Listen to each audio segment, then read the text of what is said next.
দিনে দুপুরে আজাদির কথা বলার কারণে তাকে গুলি করে হত্যা করা হয়, শহীদ করা হয়। কিন্তু আজকে ২০তম দিনের কাছাকাছি আমরা এসে পৌঁছেছি শহীদ হওয়ার। আজকে এই পর্যন্ত আমরা কারা খুন করেছে এই বর্তমান সরকার ট্রেস করতে পারেনি। আগামী যে ইলেকশনটা হবে, আমরা কি গোলামির পক্ষে যাব নাকি আজাদির পক্ষে যাব? এই জন্য আমরা আজাদির জোটকে পছন্দ করেছি। আমাদের যে ১১ দলীয় জোট, ইনশাল্লাহ এটা বাংলাদেশের আজাদ করার জন্য আজাদির যে লড়াই, এটা হলো চালিয়ে যাবে ইনশাল্লাহ। আমাদের সামনে অপশন ছিল, আমরা কি গোলামির প্রতীক নিব নাকি আজাদির প্রতীক নিব। এজন্য আমরা আজাদির জোটে থেকে আজাদির প্রতীক শাপলাকলিকে আমরা বাছাই করেছি আমাদের সামনে। আমারই সহযোদ্ধা শহীদ ওসমান হাদি বিচার হওয়া পর্যন্ত এবং আজাদির যে লড়াইটা উনি শুরু করেছিলেন সেটা সমাপ্ত করা পর্যন্ত আমরা নতুন করে আবার তাদের সেই আজাদির যে যাত্রাটা আছে সেটা আজকে এখান থেকে নতুন করে আবারই শুরু করলাম। কারণ ওসমান হাদি চলে গিয়েছেন, উনি আমাদেরকে একটা পথ দেখিয়েছেন যে বাংলাদেশকে স্বাধীন রাখতে হবে, এখানের মানুষের অর্থনৈতিক মুক্তি রাখতে হবে, রাজনৈতিকভাবে মুক্ত রাখতে হবে এবং সাংস্কৃতিক যে আগ্রাসন আছে সেটা থেকে মুক্ত রাখতে হবে। ইনশাআল্লাহ আজকে থেকে ঢাকা ৮ আসন, রমনা প্রশাসন, রমনা, শাহবাগ, মতিঝিল, শাহজাহানপুর যে অঞ্চলগুলা রয়েছে এবং পুরো বাংলাদেশকে আমরা আজাদ অঞ্চল হিসাবে ঘোষণা করলাম।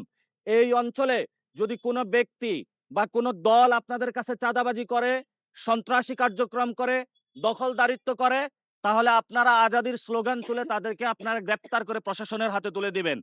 আর প্রশাসন যদি এই চাঁদাবাজদের পক্ষে দাঁড়ায়, সন্ত্রাসীদের পক্ষে দাঁড়ায়, আধিপত্যবাদের পক্ষে দাঁড়ায়, তাহলে তাদেরকেও বিরুদ্ধে আপনারা যুদ্ধ ঘোষণা করবেন। কারণ আপনার সন্তান এবং অনাগত সন্তান যারা আসতেছে এই পৃথিবীতে, আপনি যদি তাদেরকে রক্ষা করতে চান তাহলে আপনাকে চাঁদাবাজি, সন্ত্রাস, দুর্নীতি, বৈষম্য, লুটতরাজের বিরুদ্ধে দাঁড়াতে হবে। একটি সার্বভৌম, ইনসাফ এবং মানবিক মর্যাদার বাংলাদেশ গঠন করতে হবে। আমরা যে ভাস্কর্যের সামনে দাঁড়িয়ে আজকে এখানে প্রোগ্রাম করছি, এটি একটি সন্ত্রাস বিরোধী রাজু ভাস্কর্য। এই সন্ত্রাস বিরোধী রাজু ভাস্কর্য সন্ত্রাসের বিরুদ্ধে প্রতীক হয়ে দাঁড়িয়ে রয়েছে। এখানে রাজুর এখানে প্রতীক রয়েছে, যাকে সন্ত্রাসীদের নির্মম গুলিতে হত্যা করা হয়েছে। সাম্য হত্যাকাণ্ডের বিচার পায়নি, হাদি হত্যাকাণ্ডের বিচার পায়নি। সকল হত্যাকাণ্ডের বিচারের দাবিতে আমরা মাঠে নামতেছি। আমরা বিভিন্ন জায়গায় খোঁজ পাচ্ছি প্রশাসন একটি দলের দিকে হেলে পড়েছে, অর্থাৎ সেই দলটি হলো বিএনপি।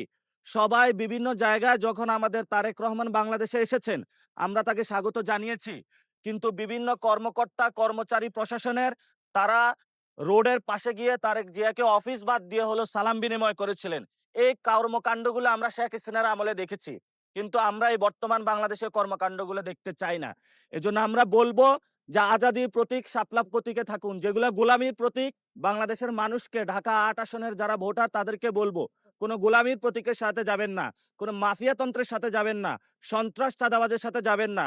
ইনশাআল্লাহ ঢাকা বিশ্ববিদ্যালয় থেকে আমরা আন্দোলন শুরু করেছিলাম, আবার এই গণতান্ত্রিক যে সংগ্রামের লড়াই, এটা ঢাকা বিশ্ববিদ্যালয় থেকে আবার আমরা শুরু করেছি। প্রত্যেকটা অলিগলিতে আজাদির স্লোগান নিয়ে আমরা যাব এবং আমাদের যে শপথ করেছি সেই শপথে বলিয়ান হয়ে আগামীর পার্লামেন্টে ইনশাল্লাহ আমরা যাব আজাদির পক্ষে হয়ে।